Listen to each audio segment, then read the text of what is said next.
नमस्कार दोस्तों, मैं शशि भूषण एक बार फिर से आप सभी का स्वागत करता हूं लीडरशिप क्रिएशन चैलेंज के शानदार कोर्स के अंदर, जहां पे मैं लीडरशिप क्वालिटी के ऊपर डिस्कशन कर रहा हूं। और मेरी यही कोशिश है कि इस पूरे मॉड्यूल के अंदर आपके साथ लीडरशिप की हर वो क्वालिटी डिस्कशन की जाए और आपके अंदर वो डेवलप की जाए जो एक लीडर के अंदर होनी चाहिए। और ये जो टॉपिक मैं चला रहा हूँ जर्नली आपको किसी ट्रेनिंग के अंदर, कहीं किताबों में, वीडियो में नहीं मिलेंगे और इतना डीपली इसके ऊपर डिस्कशन नहीं किया जाता है। तो आपको क्या है, इसको बार बार देखना है रिपीटेडली, ताकि आप इन सब चीजों को अपने कैरेक्टर में डाल सको। तो आज की इस वीडियो के अंदर हमारा नेक्स्ट जो लीडरशिप की क्वालिटी है वो है फेयर एटीट्यूड। फेयर एटीट्यूड, इसका डायरेक्ट सेलिंग के अंदर क्या मतलब है ना, इसका कहां पे इस्तेमाल होता है, उसके ऊपर हम बात करेंगे। क्योंकि डायरेक्ट सेलिंग के अंदर देखिए, हर एक कंपनी का अपना अपना बिजनेस प्लान होता है। कहीं पे 2 लेग का प्लान होता है, कहीं पे 3 का, 4 का, 5 का, या उससे भी ज्यादा लेग का प्लान होता है। तो उसमें क्या होता है कि कुछ एक लेग जो होती है हमारी, कोई एक लेग हमारी जो होती है पावर लेग होती है। पावर लेग मतलब बहुत तेजी से जो चलती है उसको हम पावर लेग बोलते हैं। और उसमें एक हमारी इनकम लेग होती है। इनकम लेग वो लेग होती है जो जहां से हमें चेक बनता है, जो थोड़ा स्लो होती है। तो जहां पे हम अपनी जो इनकम लेग होती है उसको हम ज्यादा फेयर करना शुरू कर देते हैं, कहीं ना कहीं वहां पे हम फेयर एटीट्यूड को मिस कर देते हैं, है ना। वहां पे हम ज्यादा फिजिकली, मेंटली हम ज्यादा सपोर्ट करना शुरू कर देते हैं, फाइनेंशियली ज्यादा सपोर्ट करना शुरू कर देते हैं। क्यों करते हैं? क्योंकि वहां से हमारा चेक बन रहा है। लेकिन ये फिर एटीट्यूड तो नहीं है। एक जो पिता है, उसके यदि घर में बच्चे हैं ना, बच्चे हैं, लड़के हैं, उसका नजरिया तो उनके प्रति बराबर का होता है। कोई लड़का कम कमाता है, कोई ज्यादा कमाता है। तो ये फर्क जो हम करते हैं, ये फर्क नहीं होना चाहिए। आज तक मैंने ये फर्क तो नहीं किया है, लेकिन मैं देखता हूं कि बहुत से लोग ये फर्क करते हैं। उनका एटीट्यूड जो फेयर नहीं रह पाता है।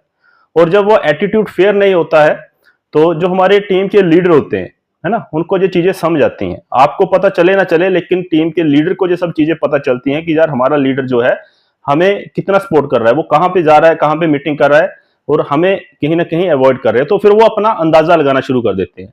सो हमें हमेशा अपना एटीट्यूड हमेशा फेयर रखना है। हर फेयर मतलब आपको हर एक को बराबर लेके चलना है, हर एक की बराबर सपोर्ट करना है। और यदि ये एटीट्यूड हम रख पाते हैं तो डेफिनेटली हम एक बहुत ही स्ट्रॉन्ग लीडरशिप दे सकते हैं।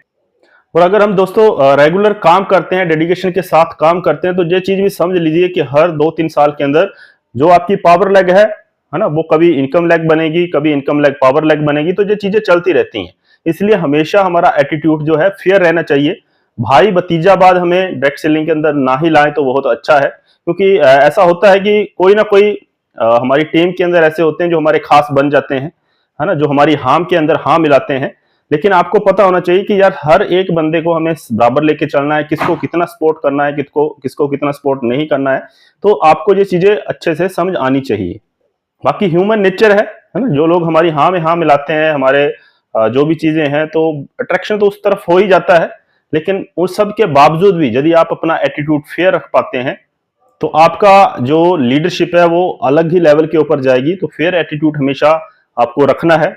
जितनी मदद मैं अपनी इनकम लेग पे करूंगा, उतनी ही मदद मैं अपने पावर लेग में करूंगा। तो ये आपका व्यवहार होना चाहिए। इतना हो सकता है कि जो आपकी इनकम लेग है उस पर थोड़ा सा समय ज्यादा दें, है ना। जो आपकी पावर लेग है उस पर थोड़ा सा समय कम दे सकते हो आप। लेकिन आपको दोनों चीजों को लेके चलना है। दोनों तरफ के लीडर्स के साथ आपको कोऑपरेशन करना है। दोनों चीजों को लेके चलोगे तो डेफिनेटली बहुत बड़ा काम होगा। एक वीएस भंडारी सर, बहुत बड़े डायरेक्ट सेलर नेटवर्कर, उनका मैं एक इंटरव्यू सुन रहा था। उन्होंने भी ये चीज बोली थी, है ना, कि एक लेवल आता है, यदि हम काम करेंगे तो लेवल ऑटोमेटिकली अप तो होंगे ही होंगे। तो एक लेवल आता है जहां पे इनकम का ज्यादा कोई मैटर नहीं होता, है ना। शुरू शुरू में तो इनकम के ऊपर हमारा फोकस ज्यादा रहता है, लेकिन जब एक लेवल आता है तो पैसे की कोई कमी नहीं रहती। तो उस समय किस चीज की इच्छा होती है कि रिस्पेक्ट तो तभी मिलेगी ना यदि हमने फेयर एटीट्यूड रखा है, हर एक टीम के, हर एक अपने लीडर्स के साथ कोऑपरेशन किया है। तो इसलिए हमें फेयर एटीट्यूड हमेशा मेंटेन रखना है। अगर आप चाहते हैं कि दूर दूर तक आपके लीडरशिप की बात हो, आपके मुंह पे नहीं, आपके पीठ के पीछे भी आपके लीडर बोलें कि यार इस लीडर के साथ, इस मेंटर के साथ, इस अपलाइन के साथ काम करने में मजा आ गया, तो इसके लिए आपको फेयर एटीट्यूड हमेशा मेंटेन करना है। ऐसा कभी भी नहीं करना है कि आप कुछ एक लीडर को, कुछ एक अपनी लेग को, है ना, अपनी पावर लेग को आप निगलेक्ट करना शुरू कर दें और दूसरे की तरफ ज्यादा फेयर करना शुरू कर दें। तो ये चीजें स्ट्रॉन्ग लीडरशिप के अंदर नहीं आती हैं। दोस्तों, मैं चाहता हूं कि हमारी टीम के अंदर जो लीडर डेवलप हो, उनकी लीडरशिप की चर्चा दूर दूर तक हो। और वो तभी होगी यदि हम फेयर एटीट्यूड के साथ आगे चलते रहेंगे। क्योंकि इंडिया के अंदर देखिए लीडरशिप की बहुत कमी है ना। लोग लीडरशिप का इंतजार करते हैं, लेकिन इंडिया के अंदर लीडरशिप की कमी है। लोग पैसे के चक्कर में पड़ के जो लीडरशिप का उसको भूल ही जाते हैं। तो आपको एक स्ट्रॉन्ग लीडरशिप देनी है ताकि एक नाम हो, और मैं यही चाहता हूं कि हर आदमी अपना फेयर एटीट्यूड के साथ काम करे और एक हमारी टीम जो है वो अलग लेवल के ऊपर जाए। तो उसके लिए फेयर एटीट्यूड आपको रखना बहुत ज्यादा जरूरी भी है, इंपॉर्टेंट भी है।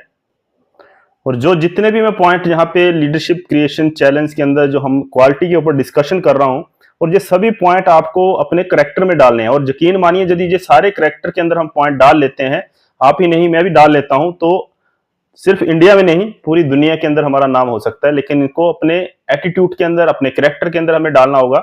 अभी आपको क्या करना है, फेयर एटीट्यूड के ऊपर आपको अभी नंबर देने हैं आउट ऑफ 10।